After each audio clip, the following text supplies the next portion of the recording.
posto no dia 7 de maio em São Paulo. Como demorou para chegar Las Trampas de la Fé, mas está aqui agora na nossa mão. 700 páginas de lucidez. Otávio Paz escreve sobre Sor Joana Inês de la Cruz. Já viram falar desta senhora?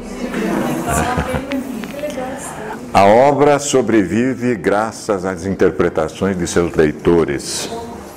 Essas interpretações são, na verdade, ressurreições. Sem elas não haveria obra. Ela transpõe sua própria história só para se inserir em outra. A compreensão da obra de Sor Joana inclui necessariamente a de sua vida e o seu mundo. Nesse sentido, meu ensaio é uma tentativa, prestem atenção que ele grafou, de restituição.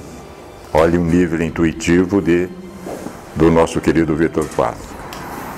Pretendo restituir seu mundo à Nova Espanha, no século XVII. Que país é esse hoje? A Nova Espanha do século XVII. Vai cair no vestibular, hein? Sua vida e obra é o México. Um mexicano do século XX lê a obra de uma freira da Nova Espanha do século XVII. Podemos começar? Luz nas Trevas. Acaba de chegar, então, um presente de alguém muito querido, né? E nos traz essas coisas maravilhosas. 30 capítulos de lucidez, por favor, mergulhe na obra. E ainda não acabamos a última obra, Em Busca da Iluminação Interior. Bem, meus queridos, nós estamos iniciando hoje o módulo 9, né? E o módulo 9 trata de a persona, o revelado e o oculto nas relações com os outros. E nós vamos tratar hoje da lição 17, da reunião 17, a máscara. Escolhemos aqui um texto do benfeitor Emmanuel, aprovado pelo nosso querido professor, que é muito interessante. Aparências, diz o benfeitor Emmanuel, lá nos idos de 1994. Não te percas na contemplação excessiva do plano exterior, aniquilando a gloriosa oportunidade de tua própria ascensão à luz divina. Aquele que passa na estrada exibindo pesada bagagem de ouro, provavelmente transporta um coração atormentado e infeliz. Muitas vezes quem estende os braços implorando a esmola fácil, traz consigo a revolta e a dureza íntima sobre o farrapo humilhante. Não raro, o jovem que provoca a inveja de muitos se dirige para destino doloroso, fazendo-se credor de nossa simpatia em preces de intercessão. Frequentemente, aquele que te parece feliz no círculo da prosperidade transitória é um irmão desventurado entre aflições morais que lhe constringe o espírito. Não julgues o rico por impiedoso, nem o pobre por humilde. Não suponhas a felicidade na beleza efêmera do corpo, nem admitas a virtude incorruptível onde se encontra a felicidade passageira. Grafamos. Às vezes, a santificação permanece com aquele que se afigura pecador, e a maldade se resguarda no imo de quem se oculta na máscara da pobreza e da angústia, no jogo das aparências. Lembra-te de que a força divina sabe ver nas profundezas, e com o arado do tempo tudo corrige, reajusta e eleva, sem necessidade de nossa apreciação individual. Aproveitemos o campo da boa luta para a sementeira do bem, porque não responderemos pelos outros, e sim por nós mesmos, quando a ordem superior da vida nos conduzir a exame necessário. Não te prendas à sombra e, consciente de que receberemos segundo as nossas próprias obras, procuremos cada dia a glória de servir, a fim de encontrarmos na imortalidade, fora das ilusões da carne, a felicidade verdadeira e maior. Emmanuel, Francisco Cândido Xavier, Instrumentos do Tempo, 1994. Professor? Vamos iniciar um novo módulo, então, Nem sei que módulo nós estamos, você leu ali 9 já? Nossa, bastante coisa, né? Módulo 9, então. A máscara, o revelado e o oculto nas relações, né? Vamos discutir um pouquinho sobre isso, tentar compreender o que é essa máscara. Mas pelo título aí, o revelado e o oculto nas relações, a gente já começa a poder ter uma ideia do que seja essa máscara, né?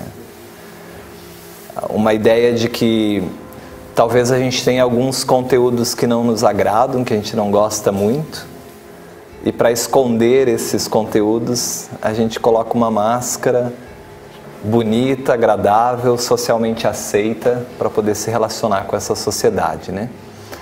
Então Jung vai denominar de máscara, mas há um sinônimo também.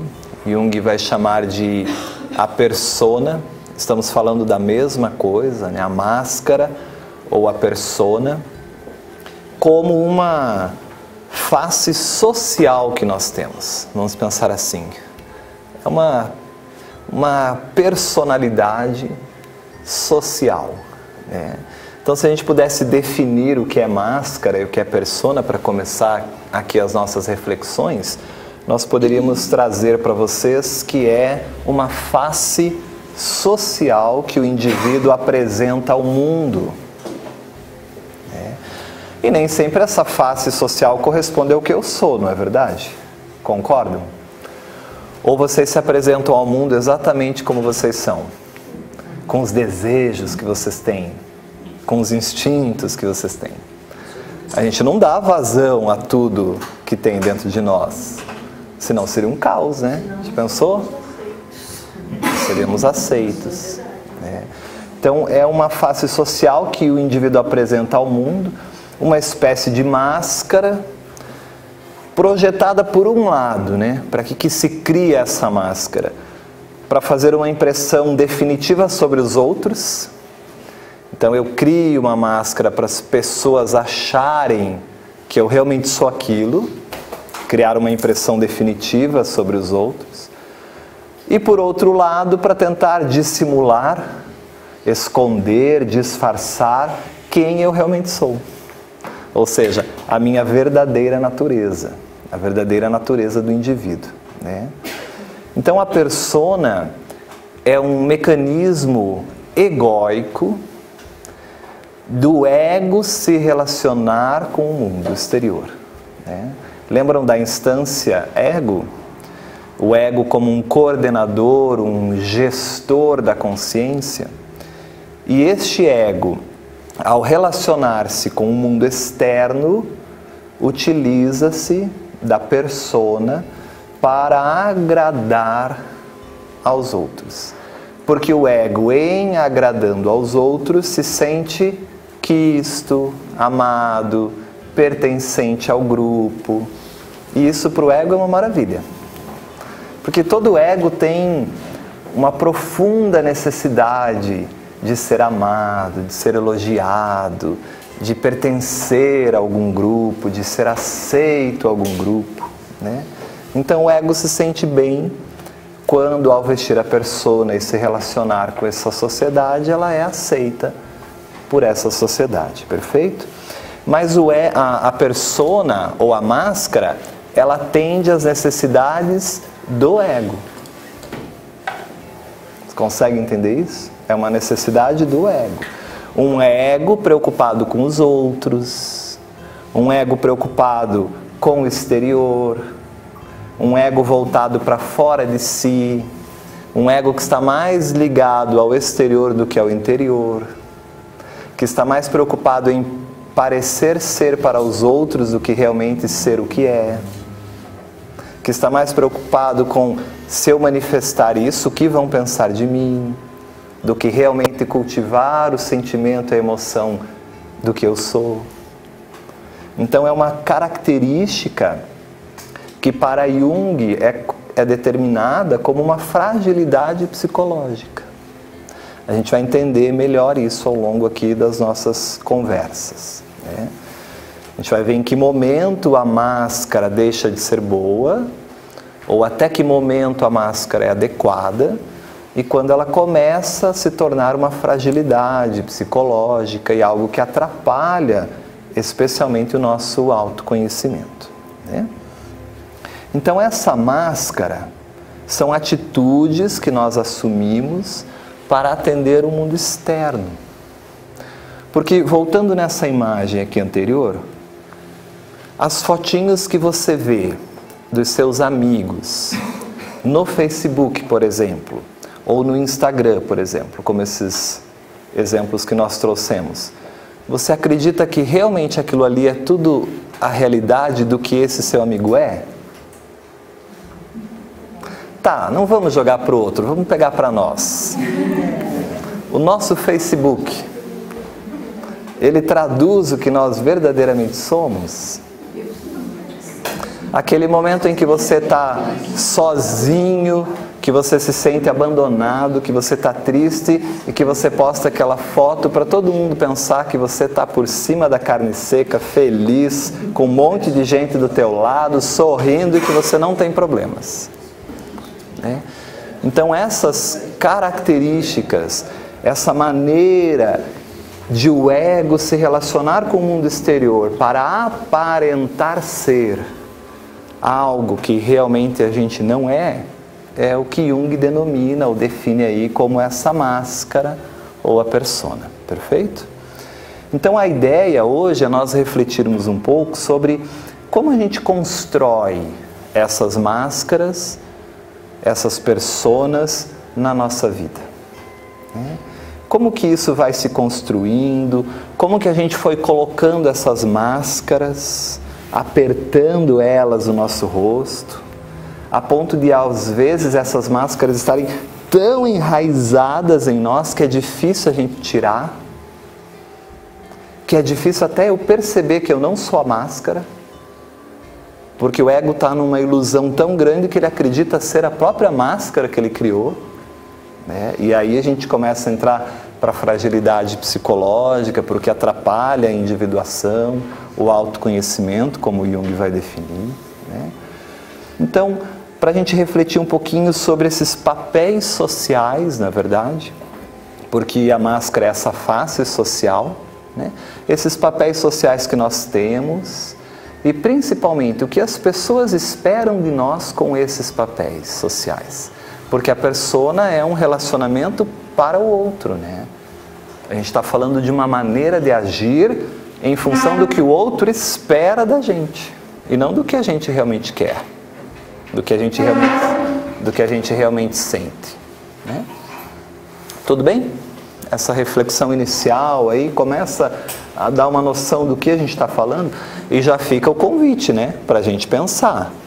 Que papéis sociais eu exerço que me forçam a ser ou a ter um comportamento que na verdade não me representa, não condiz com o que eu sou, com o que eu sinto, com o que eu desejo, com o que eu quero, né? Então eu trouxe aqui uma poesia, o Vanin que gosta tanto de poesia, que é de Álvaro de Campos. Álvaro de Campos é o heterônimo de Fernando Pessoa, né? Ele tem vários heterônimos, Fernando Pessoa, um escritor português. E nesse livro chamado Tabacaria, tem um poema muito interessante, e que Álvaro de Campos diz assim: que sei do que serei, eu que não sei quem sou. Se eu não sei quem sou, não tenho a menor ideia do que serei, né? Fiz de mim o que não soube, e o que podia fazer de mim, não fiz. Olha ele falando aí psicologicamente de uma construção de uma máscara. Fiz de mim o que não soube, porque eu criei alguma coisa que eu nem sei o que é, porque não sou eu. E o verdadeiro eu deixei de fazer, né? O que podia fazer de mim, não fiz. Quando quis tirar a máscara, estava pregada a cara. Muito interessante isso. E aqui Álvaro de Campos já nos dá o tom da máscara boa adequada, importante, psicologicamente importante, e de uma máscara que não é tão boa no sentido de desenvolvimento psicológico, de conhecimento de si mesmo. E a gente vai depois, então, validar um pouco mais e aprofundar um pouco mais nessa abordagem, tudo bem? Quantas máscaras a gente usa ao longo de um dia? Né? Porque você tem um papel que é na sua família, você deve ter uma máscara familiar, você deve ter uma máscara junto com o seu marido ou com a sua esposa. Sem dúvida, a forma como você se comporta com a sua mãe, com o seu pai, que é a máscara filha, não é a mesma com o cônjuge, que não é a mesma no centro espírita, que não é a mesma no trabalho, que não é a mesma num bar com os amigos. Então, Jung começa a perceber que nós temos inúmeras maneiras de nos relacionarmos socialmente.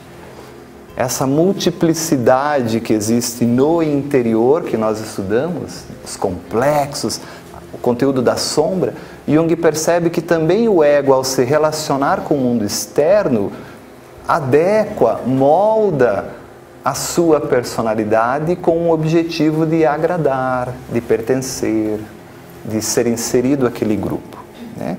E começa a estudar isso com mais profundidade. Então, no livro Refletindo a Alma, do Núcleo de Estudos Psicológicos, né, de Joana de Ângeles, o primeiro livro que o Núcleo lançou, existe uma frase muito interessante que diz assim: a persona refere-se ao que é esperado socialmente de uma pessoa.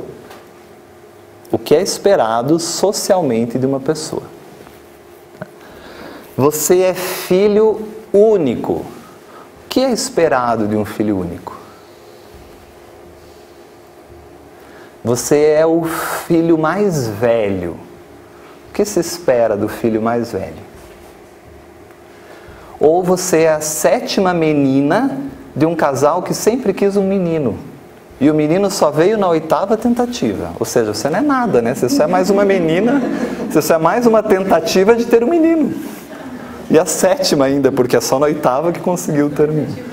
Agora imagina o que se espera desse menino. Então, a persona refere-se ao que é esperado socialmente de uma pessoa, né? Ou o que é esperado socialmente de um advogado, de um engenheiro, de um médico, de um psicólogo. E como ela acredita, a pessoa acredita, que deve parecer. Veja, é o ego se relacionando com o mundo exterior. Para o ego se relacionar com o mundo exterior, a persona está envolvida. E para o ego se relacionar com o mundo interior? Aí os mecanismos de defesa estão envolvidos, né? Porque o ego não quer se relacionar muito bem com esse conteúdo interior, ainda mais se for sombra. Então o ego cria mecanismos de defesa para se relacionar com o mundo interno. É como um acordo entre o indivíduo e a sociedade. Então, para se adaptar ao que o mundo espera de mim, para se adaptar às exigências que o mundo tem de mim, às expectativas que o mundo tem sobre mim, eu me adapto a essas necessidades, eu me adapto a essas exigências, eu moldo e adapto a minha forma de ser, eu mascaro a maneira como eu sou, porque quando eu olho para os meus conteúdos internos e vejo que eu não sou nada aquilo do que as pessoas esperam de mim, de que conteúdos nós estamos falando? Da sombra. Eu dou um jeito de esconder isso e tento mostrar aos outros coisas que eu não sou. Eu crio uma máscara de queridinho, de bonzinho, de bom moço, de cuidador dos pais, enfim. E aí eu aparento ser aquilo que eu não sou e o ego acha que nisso está fazendo um grande negócio, quando na verdade está se desconectando da sua realidade interior. E aí é o grande perigo dessa máscara, quando a gente começa a perder essa conexão entre, opa, eu sei que aqui eu tenho que estar com essa postura, porque eu visto esse papel, mas eu também tenho consciência de que eu não sou isso. O problema é quando eu estou tão vestido com essa máscara que eu acho que realmente eu sou aquilo ali. Então, com isso, com esses mecanismos que nós vamos criando de adaptação ao que o mundo espera de nós, a gente vai criando personagens. E a gente tem vários personagens, um para cada situação social. Sempre vai, né? Sempre. Quanto menos eu tenho conhecimento e conexão com a minha realidade existencial, com o meu self, mais eu vou mascarar o meu comportamento. Então, sempre é muito forte, né? Mas eu acredito que no início, quando a gente está nessa inconsciência de quem nós somos, as máscaras estão praticamente todas as nossas ações sociais, em todos os nossos comportamentos. Mesmo que eu tente justificar que não, né? Porque às vezes eu faço algo com um discurso e eu acredito até que aquele discurso é assim, a gente vai ver isso daqui um pouco mais, mas na verdade não é. Então, eu estou na presidência de tal cargo porque eu quero ajudar o Centro Espírita a crescer e se desenvolver e levar a mensagem de Jesus para a região, para o local, para o mundo. Mas pode ser que essa é a máscara que eu estou vestindo para esconder alguma coisa que na verdade é um conteúdo sombrio, que é poder que eu quero. Porque eu estou na presidência, às vezes, para ser reconhecido, para ser aplaudido, ou porque eu sou autoritário e as coisas vão ser do meu jeito e eu vou manipular tudo para acontecer como eu quero, né? Então, quanto menos conhecimento eu tenho desses conteúdos, Lili, internos dentro de mim, mais esse ego se relaciona de uma maneira a mascarar tudo isso, né? Porque a ideia é que a gente, com a maturidade, tenha mais autoconhecimento. O eixo muda. Na primeira metade da vida nós estamos para o mundo, nós estamos para fora, voltados para o exterior. Eu quero um namorado ou uma namorada, eu quero um corpo bonito para satisfazer as minhas necessidades da juventude. Eu estou buscando um emprego e uma profissão de destaque externo, exterior, não necessariamente o que eu amo fazer. Então, eu quero pagar as minhas contas, eu estou preocupado em ter, em possuir, em poder, em aparentar, enfim, nós estamos voltados para esse exterior. Jung faz uma analogia bonita com isso, que é aquele sol que está acordando, né, de manhã e indo em direção ao meio-dia, ou seja, está indo para o mundo, o auge, vai explodir. E aí o ego está voltado para o exterior, tudo que é exterior me importa. Então eu estou muito preocupado com a roupa, com as aparências, né? com toda essa coisa. E aí esse self então se impõe no sentido da tensão, da oposição. Quanto mais polarizado eu estou para o exterior, mais o self atua no nível inconsciente com essa energia de trazer de volta o filho ao encontro do pai, né? E aí a gente tem um movimento inverso, geralmente após uma grande crise, que é a crise da meia-idade, a famosa metanoia, que em teoria a gente já caiu, levantou, já apanhou tanto, que está mais escaldado e já começa a ressignificar algumas coisas, como você disse muito bem.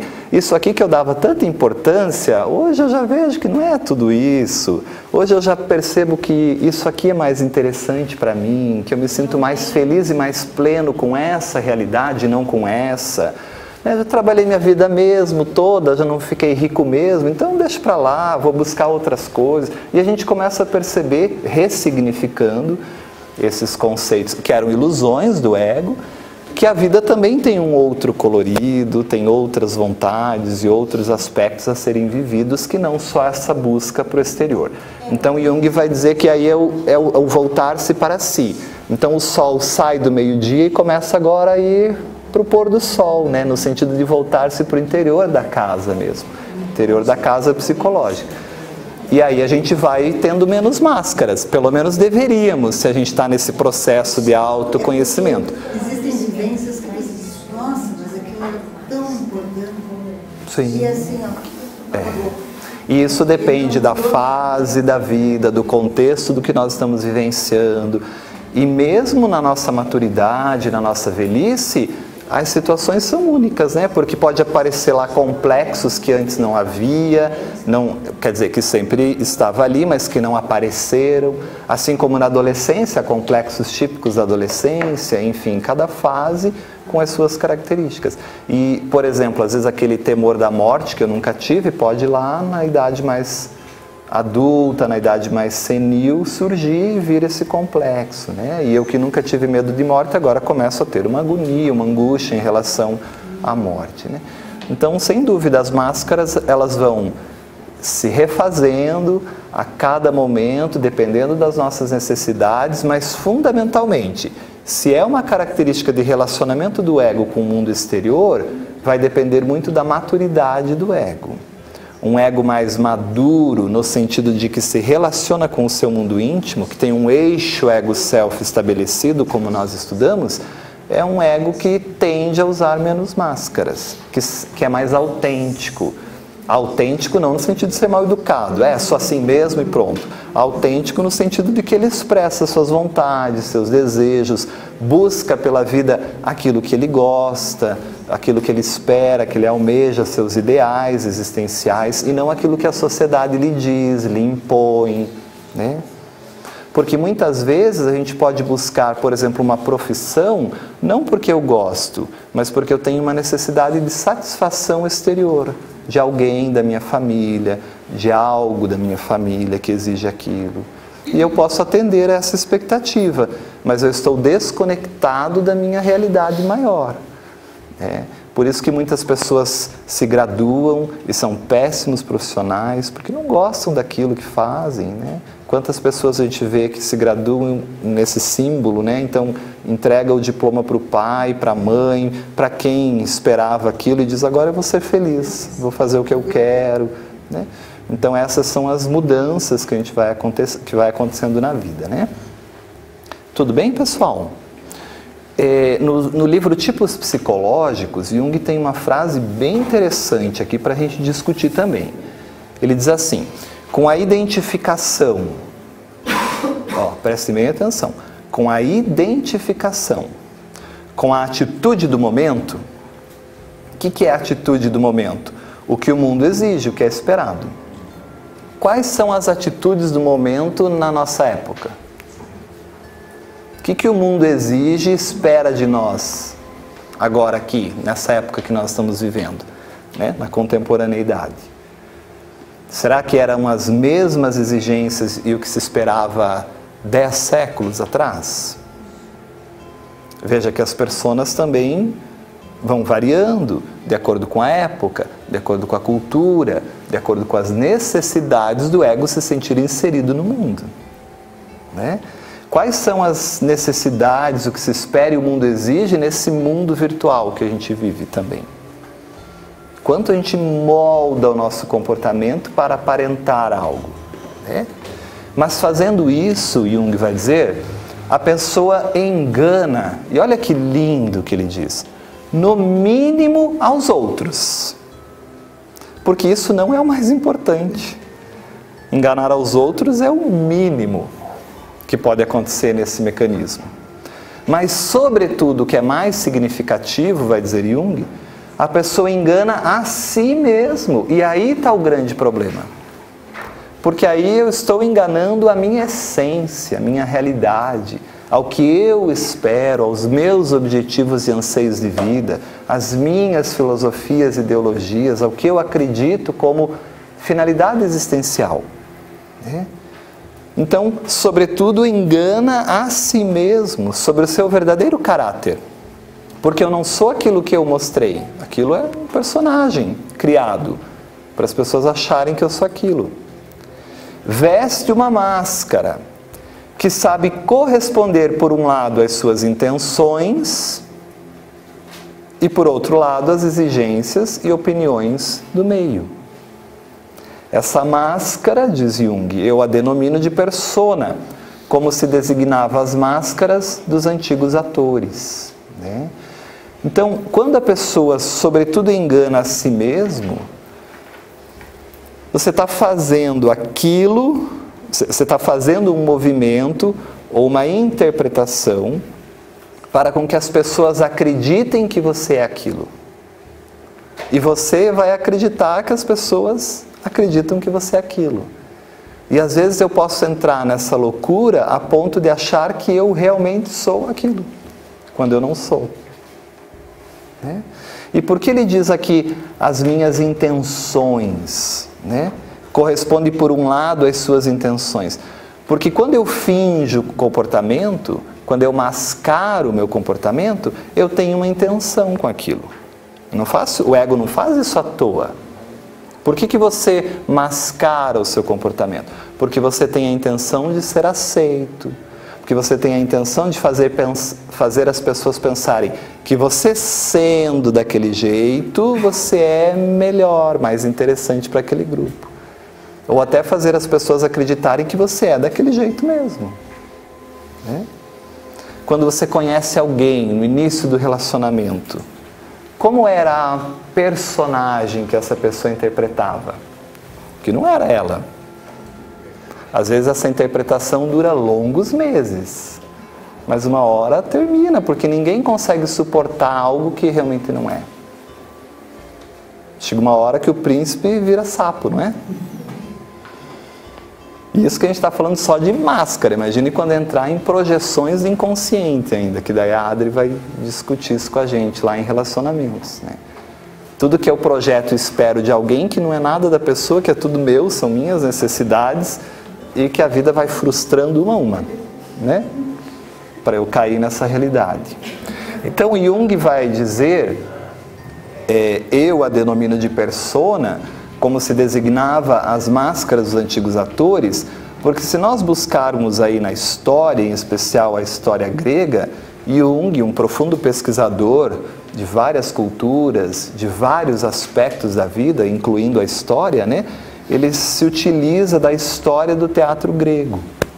Então, no teatro grego, os atores utilizavam uma máscara, e a ideia era que essa máscara pudesse ressonar ou ressoar a voz de uma maneira mais intensa para aquele público que iria ouvi-lo. Por isso as máscaras tinham um furo na região da boca para com que a voz ficasse mais entonada. E aí vem o termo, né? Personare, que é para soar além, né? Para ir além. E ao mesmo tempo, essas máscaras eram usadas para que com um simples olhar as pessoas pudessem compreender a imagem que se queria passar com aquele personagem. Então, esse personagem é agressivo, violento. Essa personagem é uma donzela frágil, meiga. Esse personagem é isso, aquele é aquilo. Né? Então, era um tipo de máscara especificamente feita para o teatro, a qual possibilitava que a voz do ator, num primeiro momento, ressoasse através da máscara, permitindo que fosse bem ouvida pelos espectadores.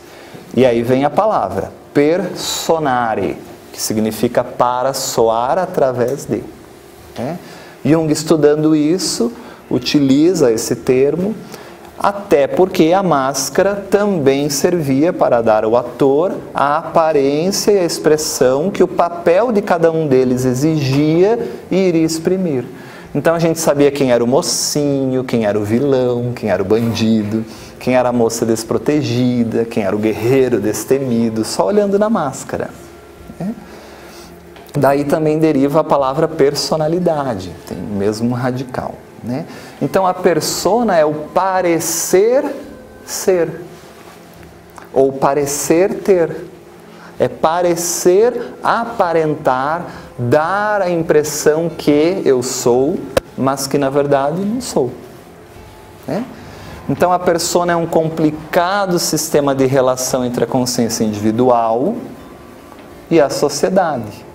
Que consciência individual? Quem é o gestor dessa consciência? O ego. Né? Então, um complicado sistema, porque há muitas relações, há muitos processos para essa expressão do ego, há muitos fatores envolvidos pelo qual o ego vai utilizar essa persona. Né? Um complicado sistema de relação entre essa consciência individual e o mundo exterior e a sociedade. É uma espécie de máscara destinada, por um lado, a produzir um determinado efeito sobre os outros e, por outro lado, a ocultar a verdadeira natureza do indivíduo. Carl Gustav Jung, o eu e o inconsciente, né? Então, por exemplo, no emprego, se veste para que as pessoas pensem que somos a pessoa certa para aquele cargo. Numa entrevista de emprego, a gente veste um personagem para todo mundo acreditar que eu sou a melhor pessoa para aquele cargo. Na faculdade, a gente tem outra máscara, se porta de uma forma. No trabalho, a gente tem outra máscara, a gente se porta de outra maneira. Na praia com os amigos, no boteco com os amigos, como eu brinquei antes, né? Em casa, com os filhos, no centro espírita. E aí a gente vai se portando, usando as máscaras, de acordo com o que a gente pensa que é aceito, ou como nós pensamos que vamos ser aceitos naquele ambiente. Conseguem identificar isso na vida de vocês ou não?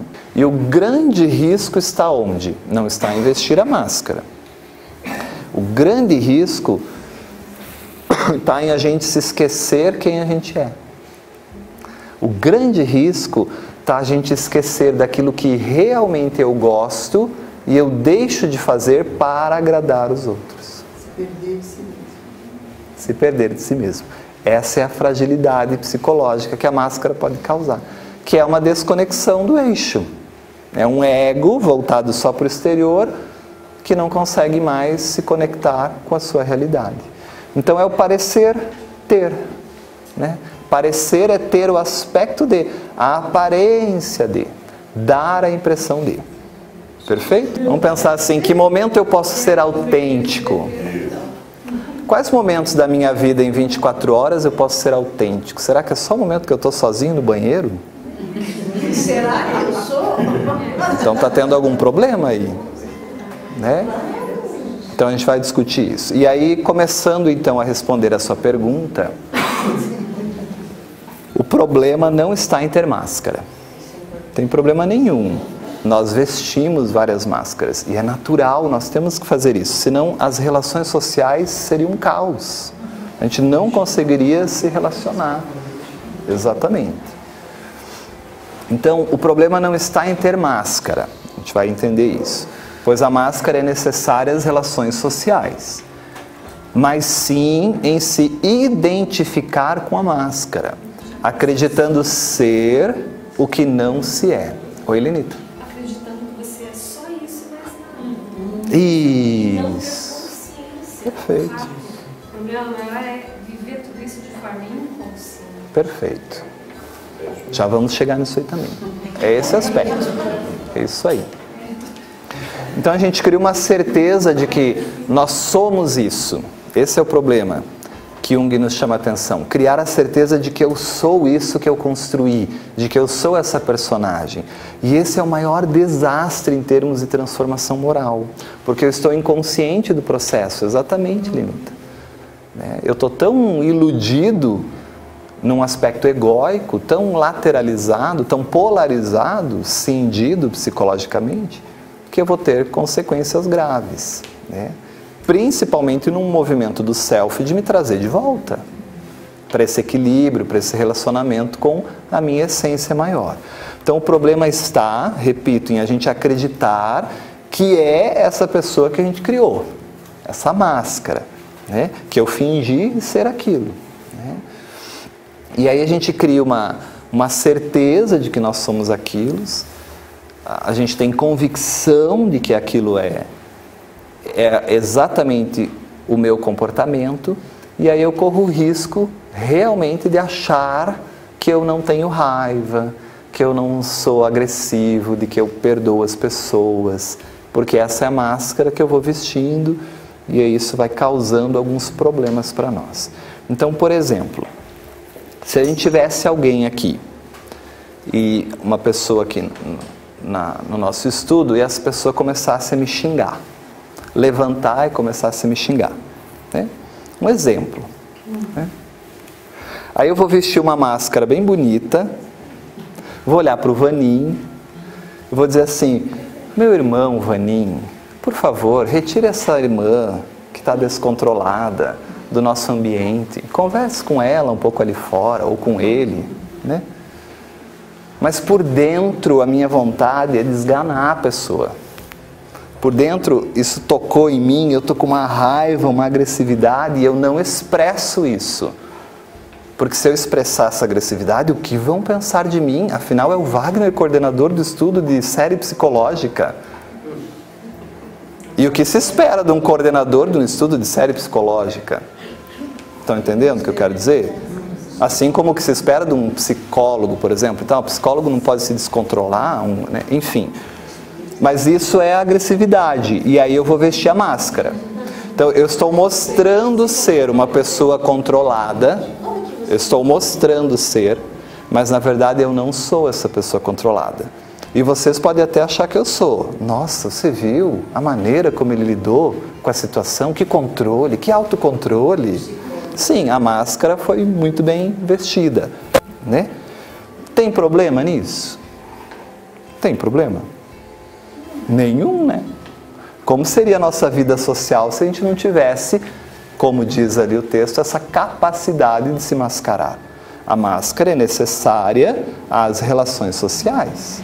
Você já pensou se você desse liberdade a tudo que você sente? Já pensou se você desse liberdade a todo o apetite sexual, a qualquer hora, em qualquer lugar?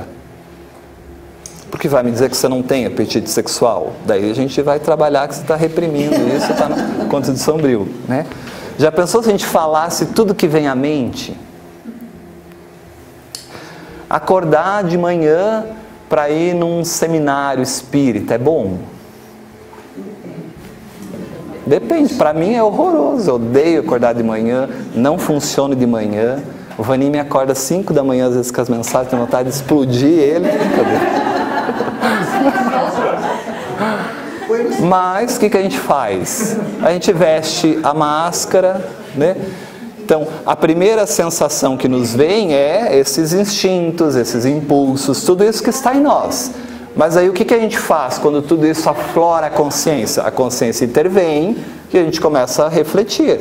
Bom, então peraí, é horroroso acordar cedo nesse frio ainda, mas vai ter coisas boas. Eu vou encontrar pessoas que eu gosto, eu vou aprender, eu vou estudar, vou me relacionar mais, enfim. Começa a vir a consciência balançando, refletindo aquilo e no final vai ser melhor do que pior. Então eu chego no evento, cumprimento as pessoas, feliz, com a máscara de que eu estou feliz, mas não estou feliz por enquanto ainda, né? Porque é de manhã. Mas a gente se mascara para os relacionamentos sociais. Não há nenhum problema nisso. Então eu sinto uma coisa, a agressividade, a vontade de espancar a pessoa ali também, mas eu manifesto, expresso ou faço outra coisa. Vocês conseguem entender isso? Até porque se eu fizesse tudo que eu desejo, não dá, nem eu me toleraria. Aliás, Jung vai dizer que a maior dificuldade do ser humano é suportar-se a si mesmo. E não tem como a gente fazer isso, porque isso é um ego adoecido. Ah, hoje eu não vou trabalhar porque está frio. Ah, hoje eu não vou trabalhar porque está chovendo. Ah, hoje eu não vou porque... Não é assim que funciona a vida. Isso é um ego completamente adoecido. Então a gente tem que ir dosando isso.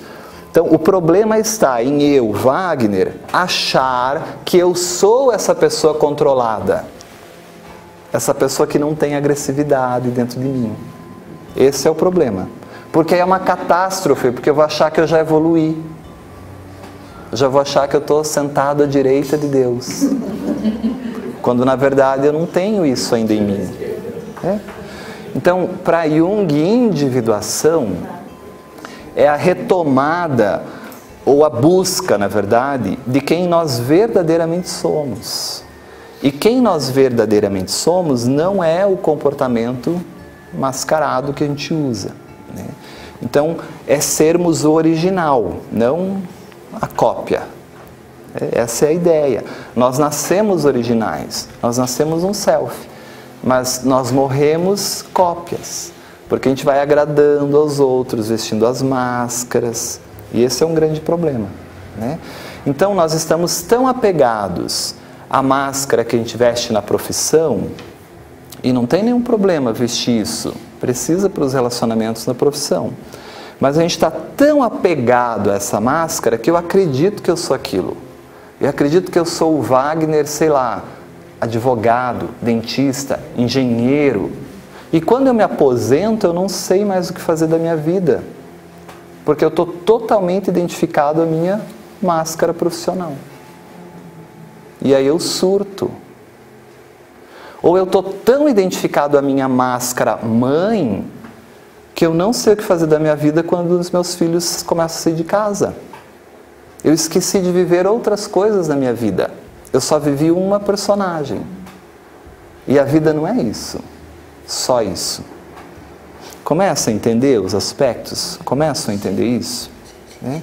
A gente está tão apegado, por exemplo, à ideia de beleza e juventude, que aliás o ego ama esses elogios de beleza e juventude, em especial atender às necessidades do mundo externo, que eu posso vestir essa máscara com tanto gosto e não saber envelhecer, desconectado da minha realidade. Porque todos nós vamos envelhecer, é um ciclo natural. Quando eu poderia estar conectado à minha realidade, aproveitando os diferentes momentos ou etapas da vida. Compreendendo as limitações que a velhice traz, mas também as belezas que a velhice traz. Mas não, eu estou identificado com uma máscara, um personagem que eu visto, e se eu começo a perceber que eu não vou ter mais aquilo, o ego surta, porque ele pensa assim, não vou mais ser querido, amado, as pessoas que eu pertenço ao grupo vão me abandonar. Então é um ego fragilizado. Por isso Jung vai dizer que o grande perigo está nisso, em a gente achar que é a máscara, que é o que a Lenita disse, né? Já não é algo inconsciente, perfeito? Que é o objetivo do autoconhecimento. Então, por exemplo, nesse exemplo que eu dei, da pessoa que iria gritar comigo e eu ia vestir a máscara de que eu sou controlado, não tenho agressividade, pediria para sair. Qual é o risco aí? Eu achar que eu não tenho agressividade, que eu sou controlado, que eu sou calmo e pacífico. Daí eu me identifico com isso e eu não cresço. Porque eu acho que já não tem mais o que trabalhar aí. Esse é o grande problema. Então, nesse exemplo, qual seria a melhor postura do Wagner num processo de autoconhecimento? Veste a máscara, pede para o Vanin tirar a pessoa, dá a ideia de que é controlado e chega em casa e diz assim, meu Deus do céu, o que tocou em mim? Por que veio esse Wagner agressivo? Aonde que isso mexeu comigo? Quais os complexos meus que afloraram aqui? Por que eu queria esganar a pessoa que falou aquilo de mim? Será que tocou na minha vaidade? Tocou. E aí é um processo voltar-se para si. Tem nada a ver com a pessoa, tem a ver comigo. Voltar-se para si. Quando a agressividade se manifesta na minha vida? O que desperta? Qual é o gatilho? Existem outras situações que já aconteceu isso de forma semelhante? Esse é a máscara saudável. Ah, eu sei que eu vesti a máscara para o contexto social, para a boa educação, mas eu não sou nada daquilo. E aí eu estou nesse processo de autoconhecimento. Conseguem perceber a diferença? É muito diferente de eu achar que o Wagner, nossa, meu Deus, eu já sou muito evoluído, consegui me controlar tão bem naquela situação e eu reprimo a agressividade que vai explodir depois em qualquer outro sintoma ou em uma chamada do self para entrar em contato com isso. Então é muito pessoal, né, Ari? É muito do cultivar o sentimento e ruminar em si mesmo o que eu quero com aquilo. Qual é a minha intenção com aquilo? Até que uma hora eu caio do cavalo, porque eu vou descobrir que eu não tenho esse perfil não, que na verdade eu quero controlar tudo porque eu sou controlador. Eu quero que todo mundo faça o que eu mando, da forma que eu quero, como eu quero. E que isso se manifesta na minha vida em todos os momentos. Aí eu estou num processo de autoconhecimento. Aí é quando eu tomo consciência de que eu estou vestindo uma máscara, mas que eu não sou aquilo. Mas não é difícil? Olha isso. É super difícil. Porque essas mais gritantes, né, o da raiva, o da inveja, em algum momento... São mais evidentes. Eles são mais evidentes. Mas tem a sutileza daquele comportamento que você tem, com um discurso lindo, até para você acreditar, mas que na verdade revela, com uma análise mais aprofundada, que a tua sombra está ali. Não é? Exatamente.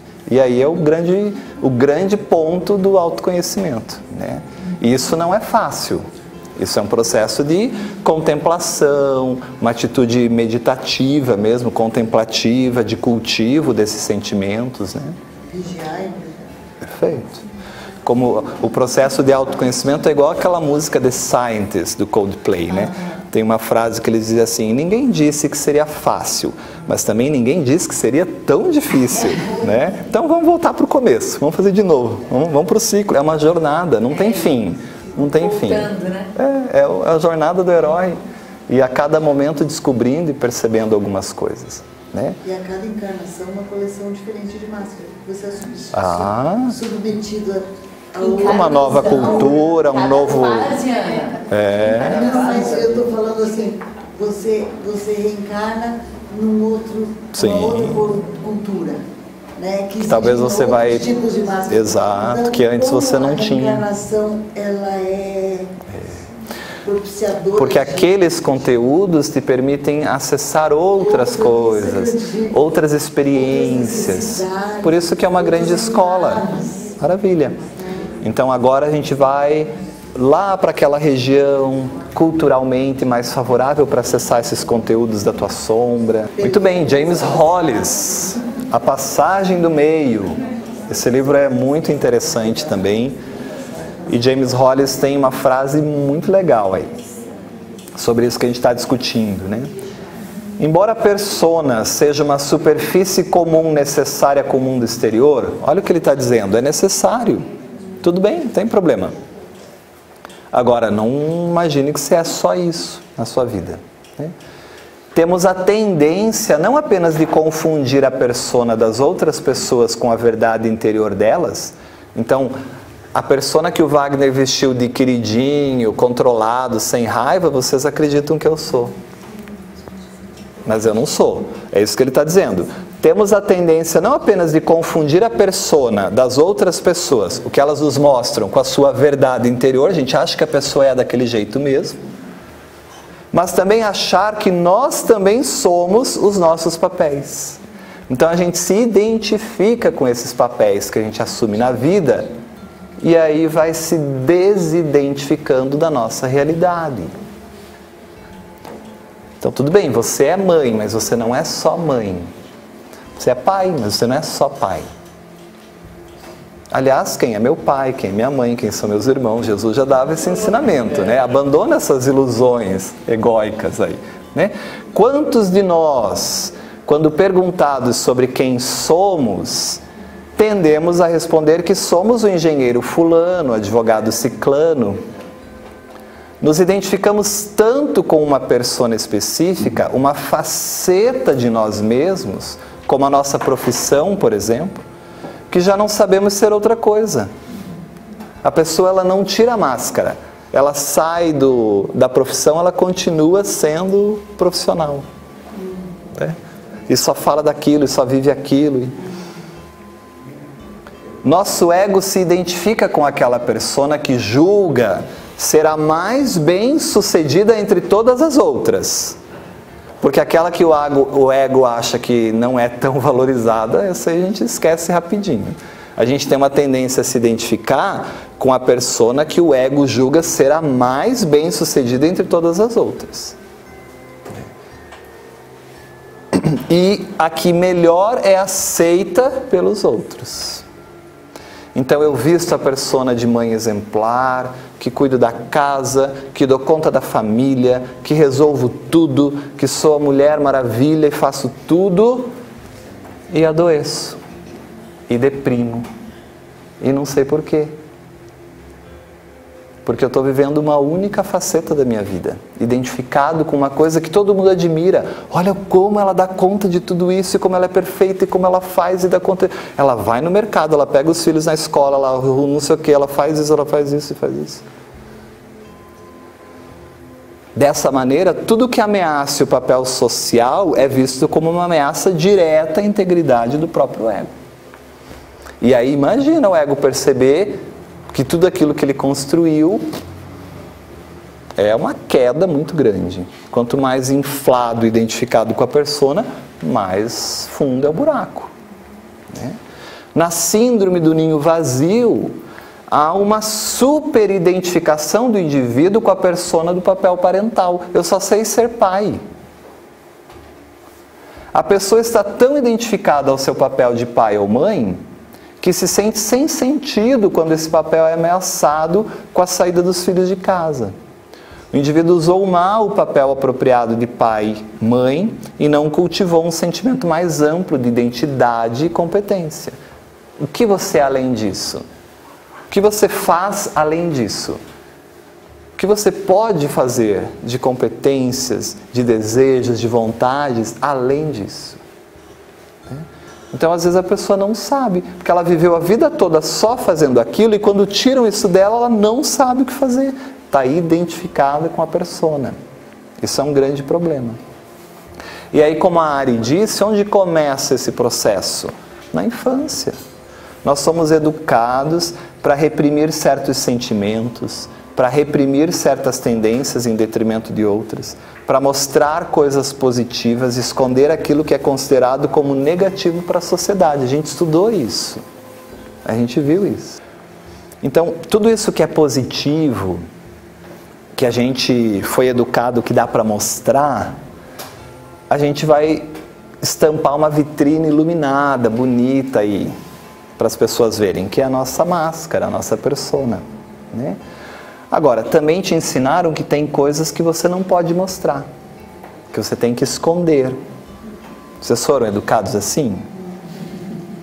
Que dá para mostrar isso, isso aqui não pode mostrar, né? E tudo aquilo que eu não posso mostrar, ficou aonde em nós? Na sombra. Então, persona e sombra, elas se desenvolvem conjuntamente. Para toda persona que eu crio, uma sombra se cria. Porque para tudo que eu aparento ser, eu escondo quem eu sou. Ou o que eu gostaria de ser. Ou a tendência que está em mim ser aquilo. E tudo isso em função da construção de um ego ideal. Porque é um ego que eu acredito que é ideal para a sociedade, para satisfazer as necessidades, né? Então, nesse sentido que a Ari nos traz, quanto da educação dos meus filhos eu estimulo formação de máscara e sombra? Quanto? Né?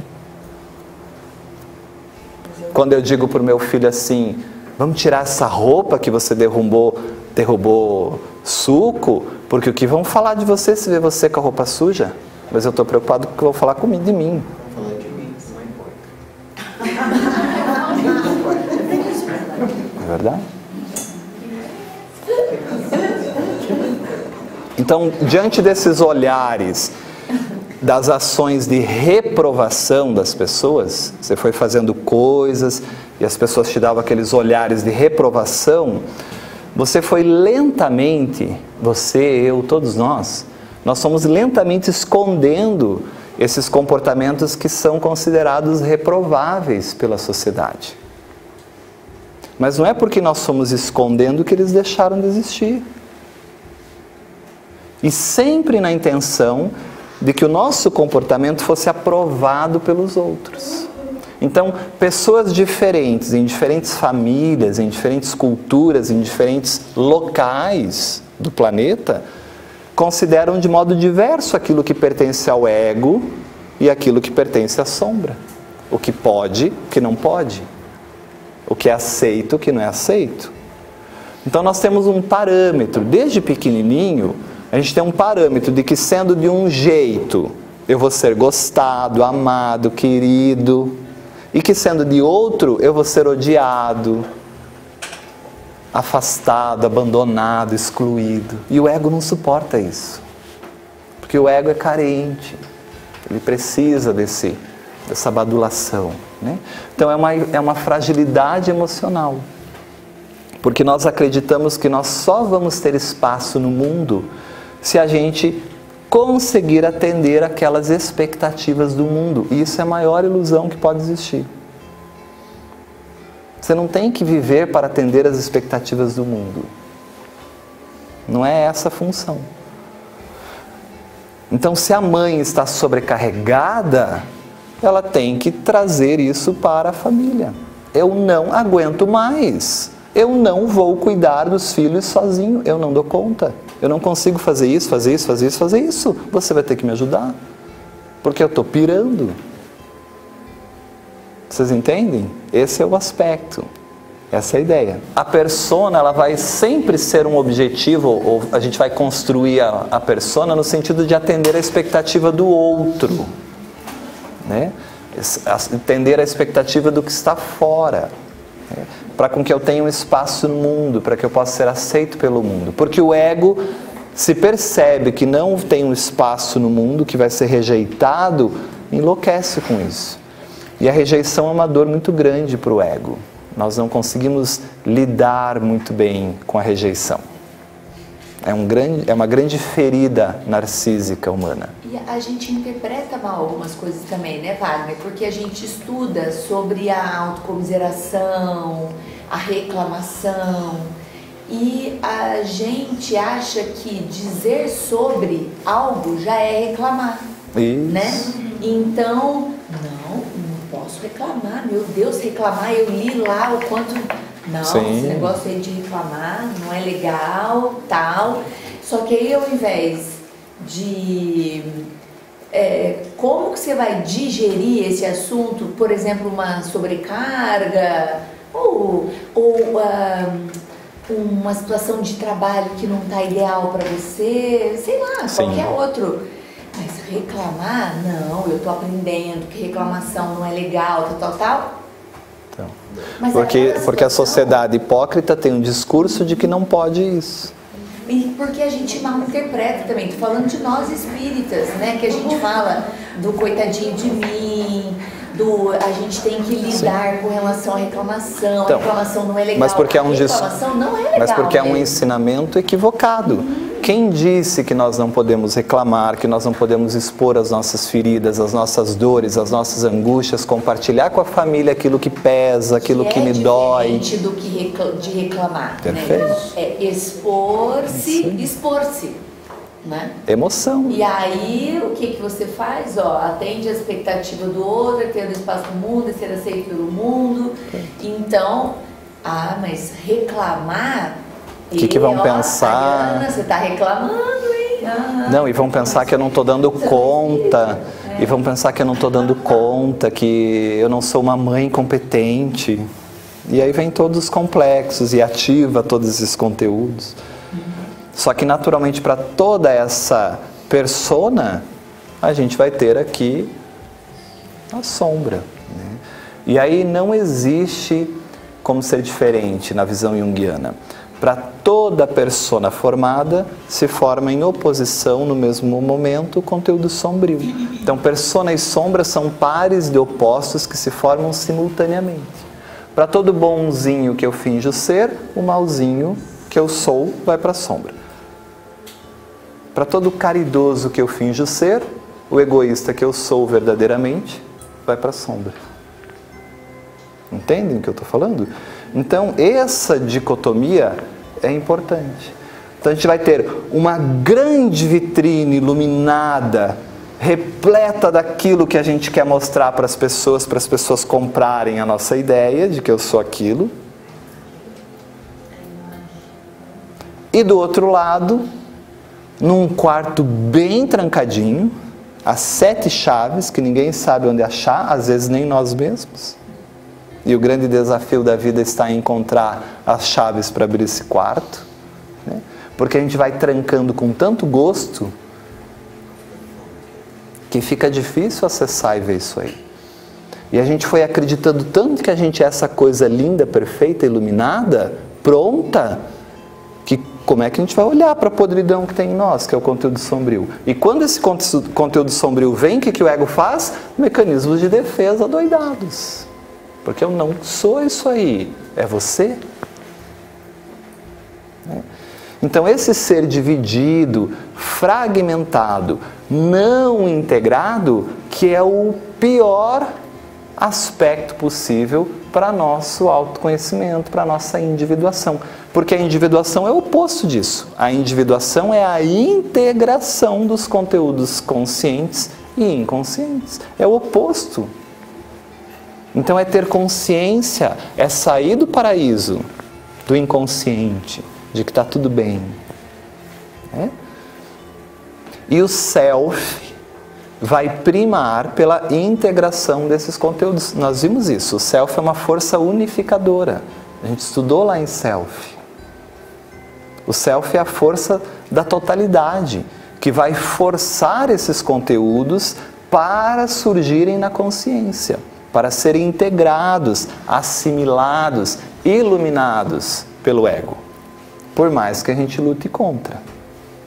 Às vezes isso vai vir num sintoma, depressão pós saída dos filhos de casa, por exemplo. Depressão após se aposentar. Depressão após perder o emprego. Depressão após perder a riqueza.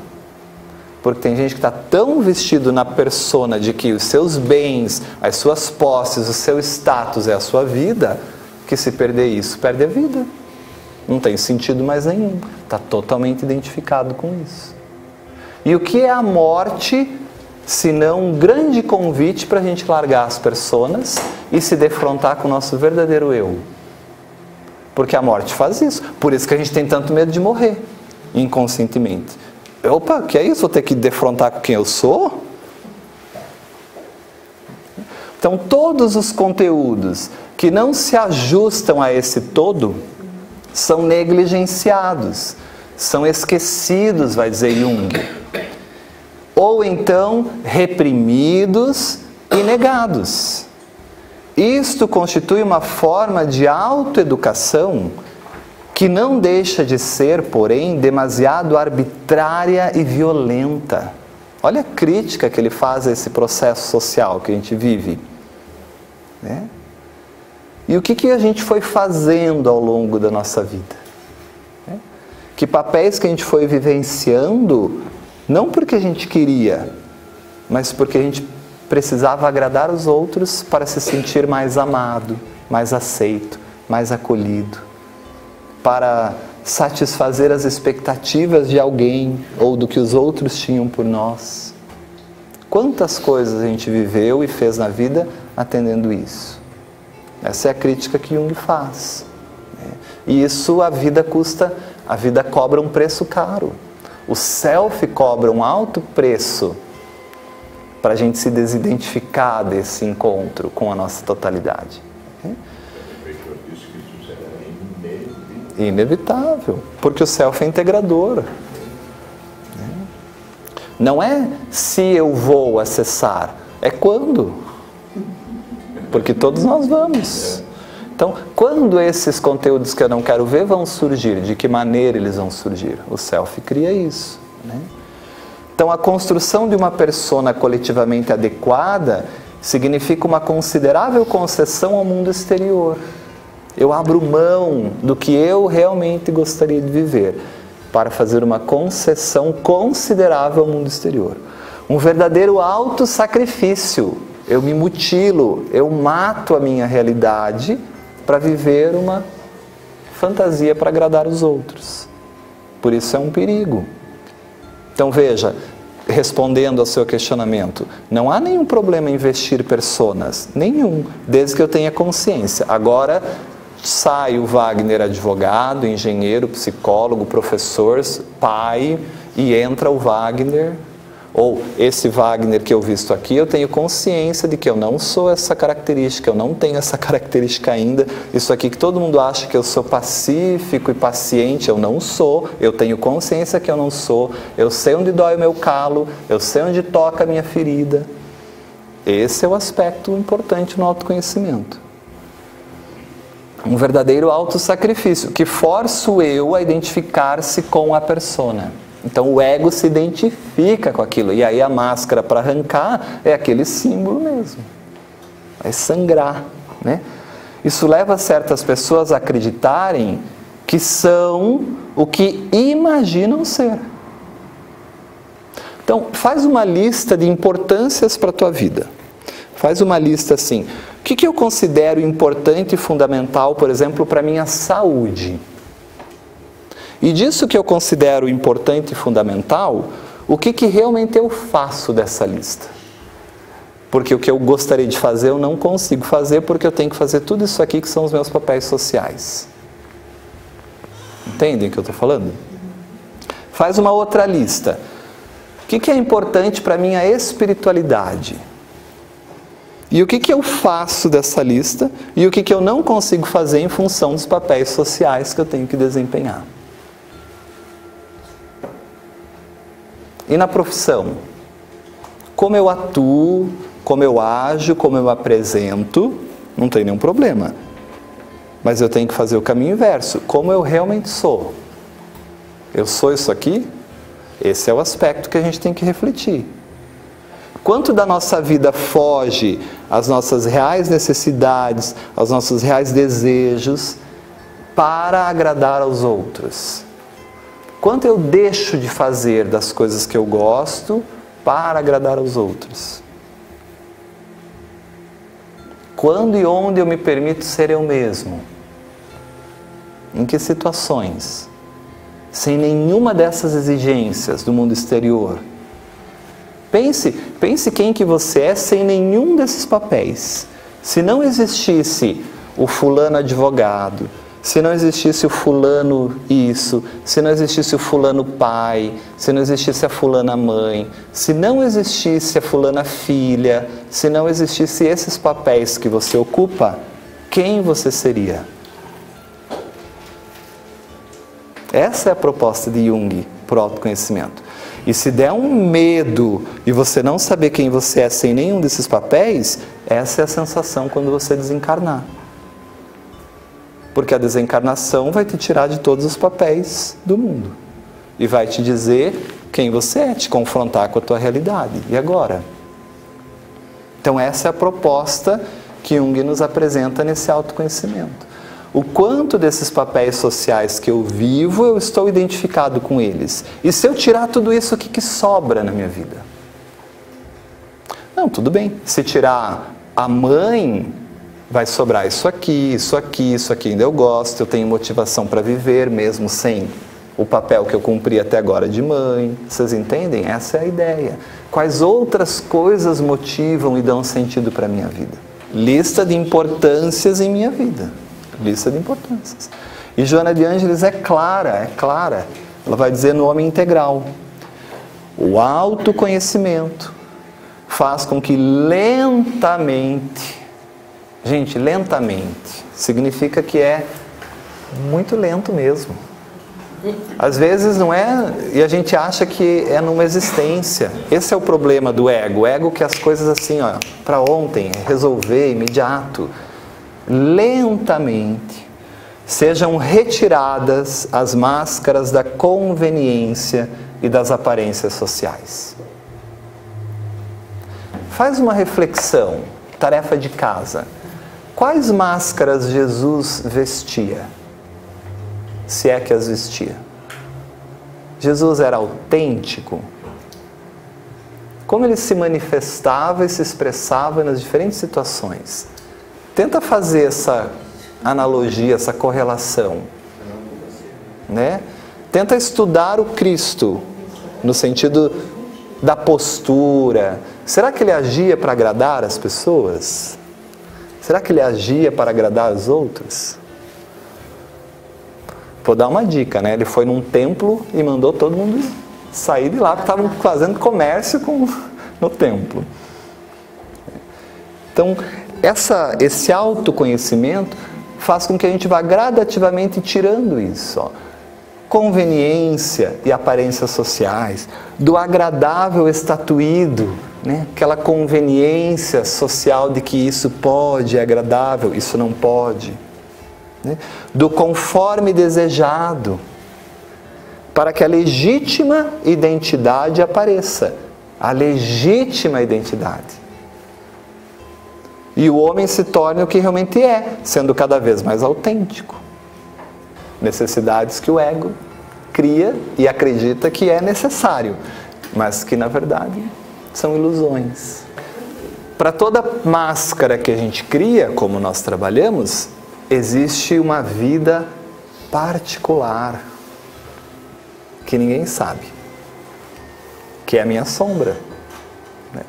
Então ele diz isso de uma maneira muito bonita em O Eu e o Inconsciente. A máscara perfeita, entretanto, é compensada no interior por uma vida particular.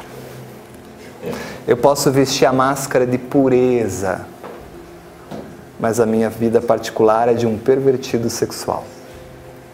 Entendem o que eu estou falando? Que vida particular é essa que Jung está falando? Os nossos segredos, os nossos desejos, os nossos instintos que ninguém pode saber, por isso a gente vai mascarar. Que conteúdo é esse? Sombra. Bem juízo. Então, essa oposição é natural em nós. Eu vou ter sempre uma relação do ego com o mundo exterior por meio da persona, o que eu aceito, reconheço, gosto, admiro em mim e mostro para todo mundo. E isso vai ser compensado com um mundo interior, que é o que eu não aceito, que eu recrimino, que eu condeno, escondo de todos. Jung vai falar desse par de opostos. Assim como consciência e inconsciente, assim como ego e self, assim como persona e sombra. Então, como nós dissemos, para todo bonzinho que eu finjo ser, o malzinho que eu sou vai para a sombra. Para todo Wagner que acredita que já perdoou, os conflitos que não permitem o Wagner perdoar vão para a sombra. Para todo Wagner que acha que já evoluiu, que já está muito melhor, vai os conteúdos reais que me mostram que eu não estou nada melhor, que o que mais predomina em mim é o mal, no conteúdo sombrio. E se eu não tiver essa consciência para me relacionar com isso, fique tranquilo. Porque quem joga esses conteúdos para a consciência? Numa sabedoria maior? O self. Então, na ideia da psicologia analítica, é que quanto mais eu vivo para uma polaridade e negligencio o contato com o meu inconsciente, o meu corpo vai cobrar esses aspectos de mim. E aí a gente vai ter o sintoma como um chamado simbólico aí para o retorno ao lar. Esse filho que sai de casa, que abandona o contato com o self, que vive a polaridade ego, na parábola do filho pródigo, mas que uma hora ou outra vai ser convidado a retornar ao lar. Então essa é a tensão de oposição, essa tensão de opostos que dá dinamismo à psique, porque a psique é energético, né? A gente vai dividindo aí em nominhos, criando gavetinhas, estruturas, mas isso só para a gente conseguir tentar entender didaticamente, porque isso tudo é energia que se movimenta. E para algo que está polarizado em um aspecto, eu crio uma tensão maior para essa energia circular e a gente conseguir se relacionar com esse conteúdo. Então há um outro poema interessante que cabe muito bem aqui nisso que nós estamos discutindo, ó. Fernando Teixeira de Andrade. Fernando Teixeira de Andrade, ele foi professor de literatura no pré-vestibular da Objetivo, famoso Colégio Objetivo na Avenida Paulista, que prepara os alunos para um dos vestibulares mais difíceis, né, que é o vestibular da FUVEST. Mas ele desencarnou em 2008 já, mas era professor desse cursinho. 61 anos ele tinha.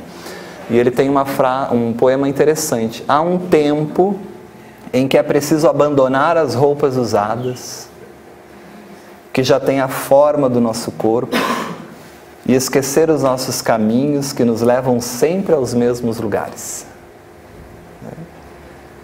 E às vezes, se eu não tiver consciência para perceber isso, a vida vai me convidar a abandonar na força isso aí. É o tempo da travessia. Olha o eixo, olha a ponte ego-self. E se não ousarmos fazê-la, teremos ficado para sempre à margem de nós mesmos. A gente não se encontra com a nossa realidade maior, a gente não consegue crescer, individuar-se de uma maneira mais consciente, né? E atrasa tudo. Começa a ficar claro o que é persona? Tudo bem?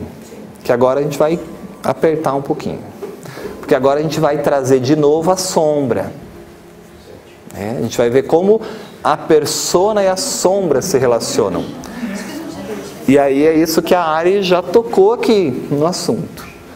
Tudo bem, ali a agressividade está escancarada em mim, já tenho consciência desse aspecto que já nem é mais sombrio, já está na minha consciência a agressividade. Mas e o meu comportamento que eu não tenho consciência de que aquilo é conteúdo sombrio que está se manifestando? Então esse aspecto é importante, que é a relação entre persona e sombra em nossa vida. Isso é fundamental para nós compreendermos. Que na verdade é a difícil relação entre aquilo que é revelado, persona, e aquilo que está oculta, sombra, atuando em nós, no nosso comportamento, nas nossas relações, no nosso dia a dia. Por isso Jung vai dizer que é um complexo sistema. Porque tem muitas forças envolvidas, tem muitos aspectos envolvidos. E aí, para a gente refletir isso, como é que a sombra vem, esse conteúdo sombrio aflora, e como é que eu, querendo ignorar esse conteúdo, mascaro o meu comportamento, crio outros mecanismos, né? A gente vai precisar entender aí algo que é a escala dos mundos, né? Uma ideia que foi trabalhada conosco lá no seminário, né, Vani?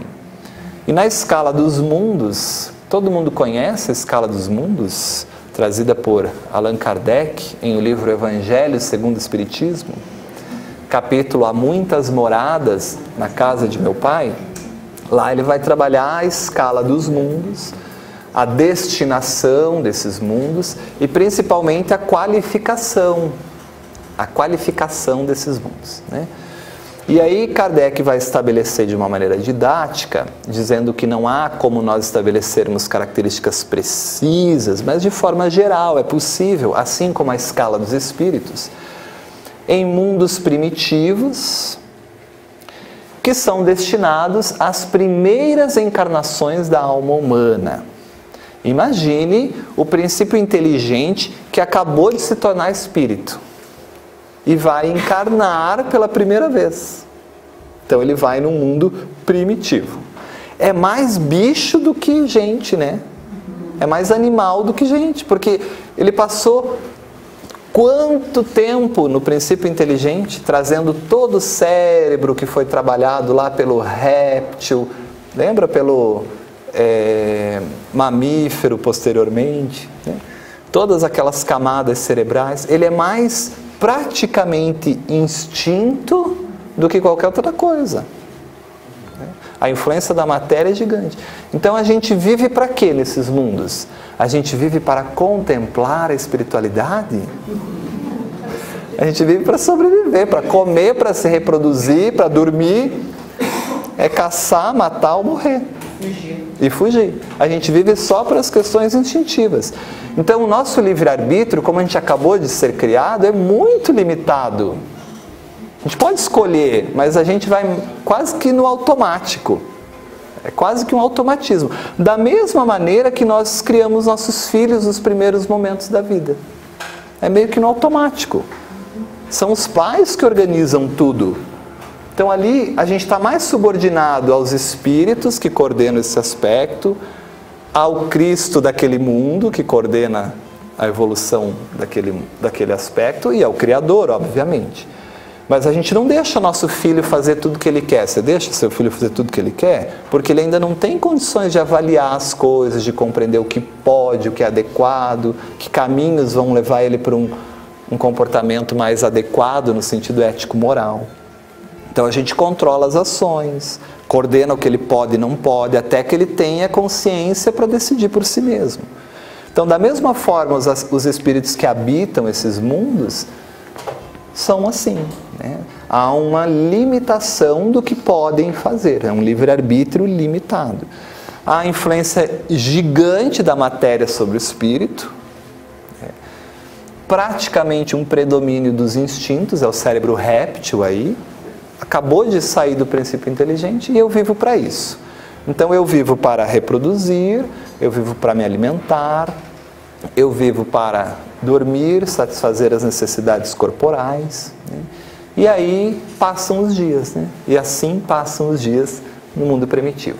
Vamos ganhando um pouquinho de consciência, de níveis conscienciais, a gente se assusta com tudo, a gente olha para o céu e não entende o que é aquilo, porque o conhecimento é limitado, a gente olha para as estrelas e não entende o que é aquilo, e aí olha para o raio que cai e tem medo, porque não entende o que é aquilo. E a gente podia fazer até uma outra análise, que nós vamos fazer mais adiante, que é a maneira de pensar nesses mundos. Então, o mundo primitivo predomina um pensamento do tipo místico, mágico. Como eu não sei, tudo é sobrenatural. E isso tende a nos levar à crença de que há vários deuses, né? Porque a ligação com o Criador é inerente quando nós nos tornamos espíritos. A gente viu isso. Então, o sentimento que nos liga ao Criador existe desde que nós somos criados como espíritos. E há uma tendência pela ignorância em acreditar que o Sol é um Deus, que a Lua é um Deus, que a natureza, que o raio, que os fenômenos da natureza, enfim. Aí a gente evolui um pouquinho, sai do mundo primitivo e entra, olha lá, é nós. Planeta Terra. Rapidinho, ali ó. E a gente se acha tão a última bolacha, né? Mundo de provas e expiações. E aí a definição, lá em o Evangelho, é mundos onde domina o mal. Onde está o mal que domina em você? Porque domina o mal em você. Se você acha que domina o bem... Mas não vai brigar comigo, vai brigar com os espíritos que trazem isso para Kardec, né? Então, nesses mundos, ainda há uma influência muito grande da matéria sobre o espírito. Claro, olha o que a gente vive. 24 horas, você vive quanto para instinto e quanto para outras coisas?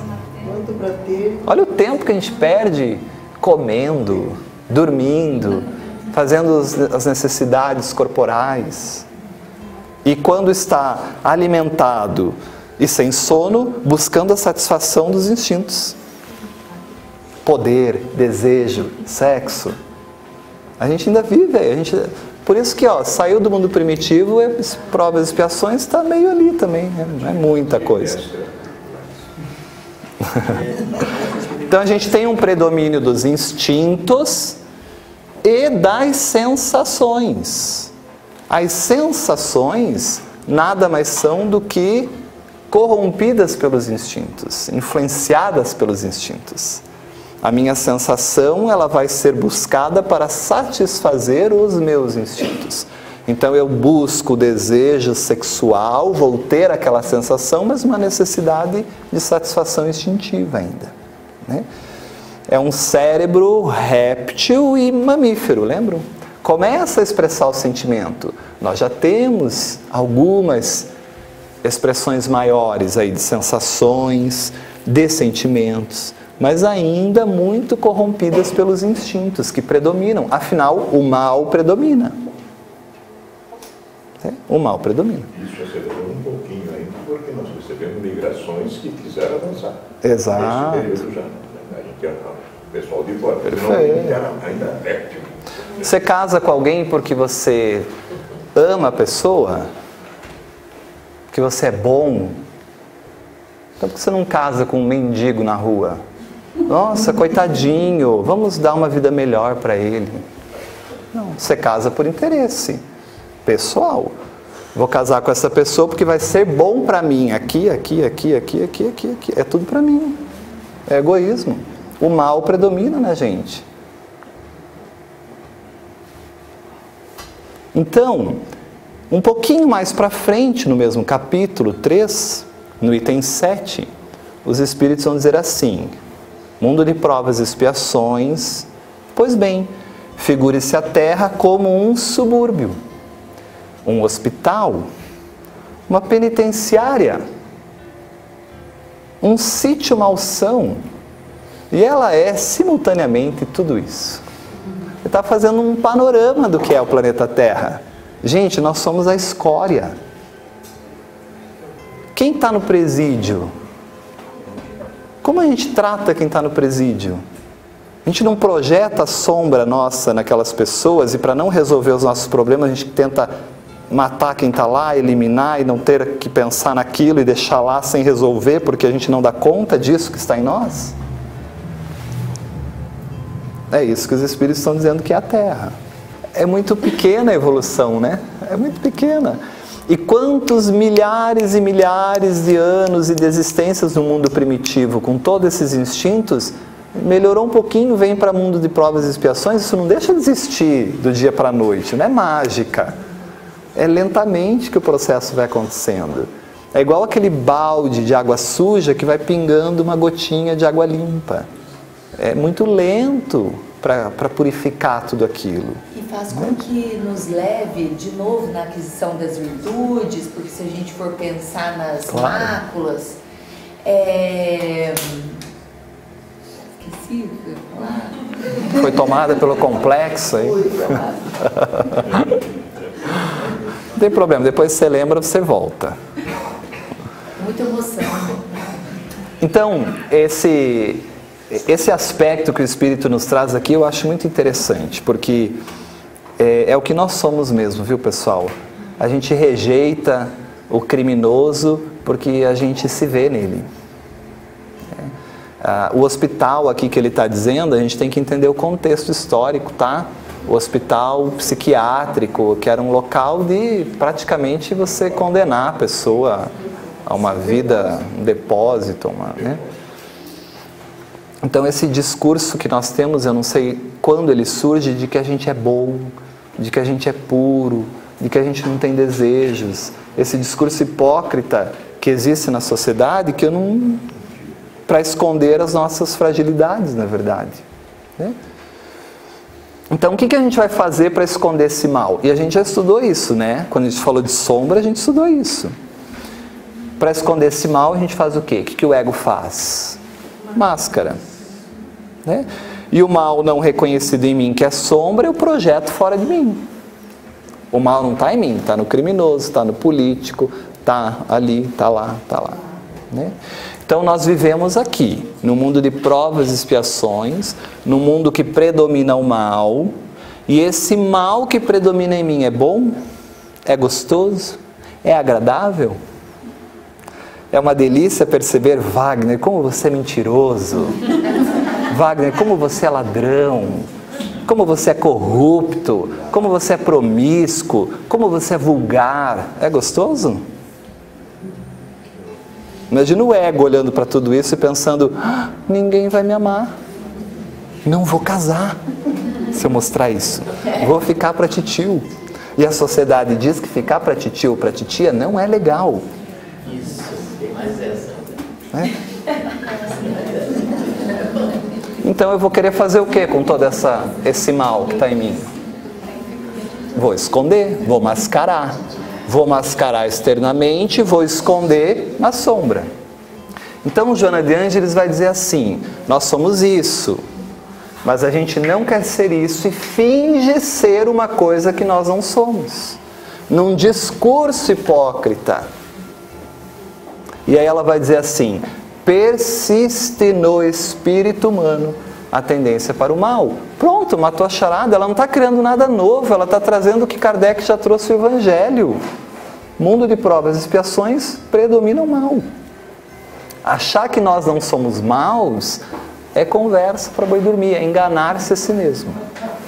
E agora eu tenho que só identificar onde o mal está em mim, onde ele se manifesta. Onde o mal se manifesta no meu relacionamento que eu acho que é amor. Onde o mal se manifesta no que eu acho que é amor pelos meus filhos, mas que não é amor, é qualquer outra coisa menos amor. Onde o mal se manifesta, e aí a gente vai conseguir identificar. Mas isso dói, dá trabalho. Então, persiste. Persiste é continua, perdura, ainda possui. Persiste no espírito humano a tendência para o mal. Ainda existe no espírito humano tendência para o mal. Platão identificou-a nas suas observações profundas, denominando-a como a face escura do ser, portanto desconhecida. E Carl Gustav Jung constatou-a nos estudos da personalidade, a que chamou de sombra. Ela diz assim: persiste em algumas pessoas a tendência para o mal? Persiste em pessoas específicas a tendência para o mal? Ela põe todo mundo no mesmo pacote. Persiste no espírito humano. É todo mundo. Então, no mundo de provas e expiações, que a gente está na escola humana ainda, hominal, e não acho que o mundo de regeneração acaba. E no mundo feliz acaba. A gente vai ver. Então, existe essa tendência, essa predisposição, inclinação natural para. A nossa inclinação natural não é para fazer o bem. A nossa inclinação natural é para o mal. A gente olha alguma coisa e analisa, julga, avalia, critica, fala, faz, acontece, discute, aumenta, diminui, fala mal, distorce. E esse é um grande passo no nosso progresso. Porque enquanto a deficiência ela está sombria e ignorada pelo ego, eu acho que eu não corrompo. Agora, e aí o pior é isso, porque se é sombrio, a sombra se manifesta na minha vida e eu não percebo. Então eu vou ter atitudes corruptoras sem perceber que eu estou fazendo aquilo. E ainda justificando que não. Diferentemente, se eu tenho consciência de que eu sou e percebo onde isso se manifesta na minha vida. Porque aí eu tenho mais chances conscientemente de ter isso sob controle. Olha, é melhor eu nem ir na oficina, porque eu tenho uma tendência a dar um jeitinho, a passar a perna, e eu sei que ele vai me propor para fingir que eu bati. Então, se eu tenho consciência disso, é mais fácil de eu tentar administrar. Não que eu vá conseguir, tá? Não estou dizendo que vai ser fácil. Porque uma coisa é olhar para o conteúdo e descobrir que é seu. Outra coisa é o que fazer com ele, que a gente vai discutir mais para frente. Desse discurso hipócrita de que a gente não tem problema. Porque o ambiente religioso favorece isso. Em especial o Centro Espírita. A gente vai discutir isso no nosso próximo encontro. Então, a ideia nossa até aqui é o quê, pessoal? Entender persona, no sentido de um comportamento que eu faço em relação ao movimento exterior de atender às necessidades e os desejos das pessoas, e o grande problema está em identificar-me com isso, ignorando quem eu realmente sou. Isso é importante a gente entender até aqui. Aí a gente começou aqui a ver que nós somos maus, que o mal predomina em nós. Então, na semana que vem, a gente vai continuar a relação persona-sombra, mostrando ou tentando identificar como esse mal vem e como, para eu não me confrontar com esse mal, eu crio alguns recursos e mecanismos para agir na vida e acho que estou fazendo bem, quando na verdade eu estou dando expressão e vazão para esse conteúdo mal. Isso é muito importante. E aí a gente vai ver como a gente faz isso na nossa vida, na nossa família, na casa espírita. E o mais importante, como a gente pode reverter isso, porque o processo de autoconhecimento é exatamente a gente tentar perceber que estamos agindo dessa maneira. Perfeito? Então veja que a sombra não desgruda mesmo. Ela fica conosco, porque vai permear essas relações ainda de persona e sombra. Tudo bem?